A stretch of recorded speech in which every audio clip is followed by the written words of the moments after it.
আমি পিটন সূত্রধর নোয়াখালী থেকে বলতেছি। আমার রোল হচ্ছে গিয়ে 11-25-36 চিকিৎসা ফাউন্ডেশন কর্তৃক আয়োজিত MCS কোর্সের প্রথম ব্যাচের একজন শিক্ষার্থী আমি।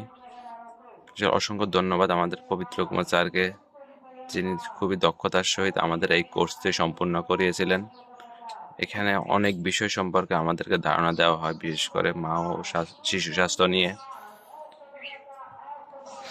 আমরা যারা হেলথ সহকারী হিসাবে আছি, আসলে আমাদের অনেক তথ্য দেখা গেছে অনেক সময় অজানা থাকে, কিংবা অনেক তথ্য আমরা ভুলে যাই। তো চিকিৎসা ফাউন্ডেশনকে ধন্যবাদ জানাই যে মাঝে মাঝে আমাদের এই কোর্সগুলো করার মাধ্যমে আমাদের দক্ষতা অর্জন করতে সহায়তা করে থাকে। এর আগেও আমি কয়েকগুলো কোর্স করতে সক্ষম হয়েছি। আসলে ব্যস্ততার কারণে সবগুলো স্টেপ আমি ফলো করতে পারি নাই। তো পবিত্র স্যারকে বলবো এটি যেন ক্ষমা সুন্দর দৃষ্টিতে দেখে। হ্যাঁ, অসংখ্য ধন্যবাদ স্যারকে আর চিকিৎসা ফাউন্ডেশনকে অসংখ্য ধন্যবাদ। নমস্কার স্যার।